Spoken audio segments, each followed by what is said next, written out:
Observe the images obtained in a concave mirror. Here, as shown in the figure, as you can see, an object AB is placed between the focus and the center of curvature of the concave mirror MN. The incident ray AQ starting from A and going through the focus F becomes parallel to the principal axis after reflection and returns along QR. The incident ray AS, parallel to the axis after reflection, passes through the focus and returns along the path ST. It cuts the reflected ray QR at point A1.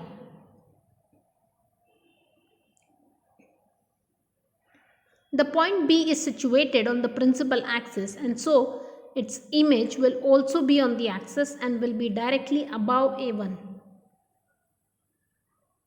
Thus, the image of B is at B1.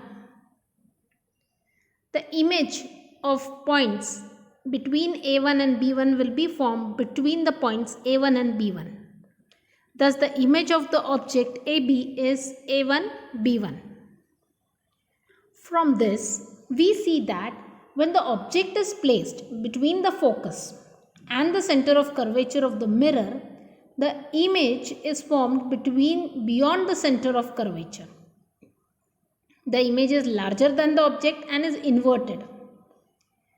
As the reflected rays actually cross each other, the image is a real image and can be obtained on a screen. In the figure 11.11b, here an object is placed between the pole and focus of the mirror. The incident ray AQ is parallel to the principal axis and the incident ray AS is in the direction joining A with the center of curvature.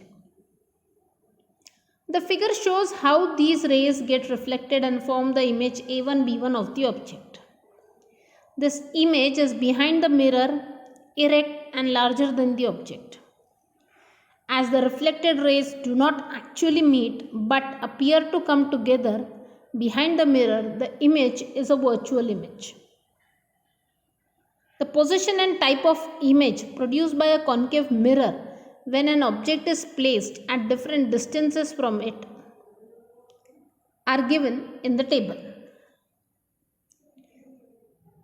You can draw ray diagrams and determine the position and type of images formed by a concave mirror when the object is placed at focus, at the center of curvature, beyond the center of curvature, at an indefinite distance, and then you can tally the information of your answers with the information given in the table. Now let us see an image formed by a convex mirror.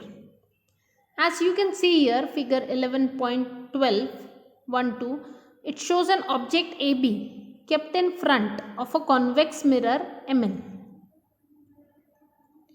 Incident rays AQ starting from A and travelling parallel to the axis and AR going towards the center of curvature are shown. How these get reflected and form the image A1B1 can be understood from the figure. It is clear that the image is smaller than the object behind the mirror and erect. As the reflected rays do not actually cross one another, the image is a virtual image. The nature of the image formed by a convex mirror does not depend on the distance of the object from the mirror. These images are always virtual, smaller than the object and situated behind the mirror. Divergence and convergence of light. Try this. You can see here, you can take 5 sticks from a matchbox, arrange them so that their heads come together at a point. In this arrangement, the heads of the matchsticks are said to have converged. In the second case, B, you arrange the sticks so that their uncoated ends are together at a point. The heads are separate apart. In this arrangement, the heads are diverging from the point.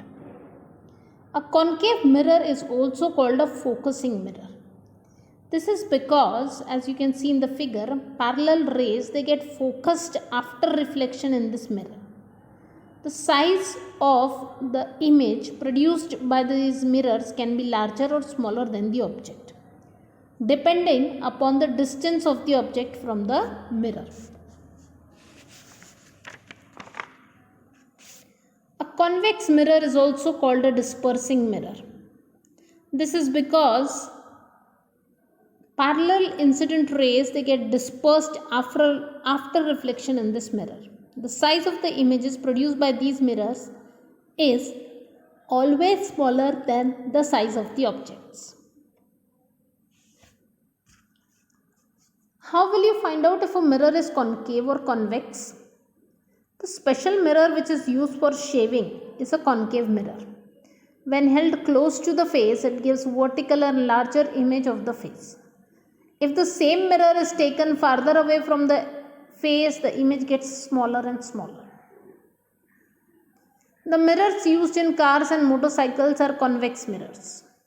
In these mirrors, the image of a face is erect and smaller, and it remains erect but becomes smaller and smaller when the mirror is taken away from the face. As a result, we can see the images of the surroundings also in the mirror. Thus, we can determine the nature of the mirror by studying the images produced by them. When the light rays coming from an object enter our eye, we can see the object because while passing through the lenses in our eyes, the rays they converge and the image of the object forms on the retina of our eye.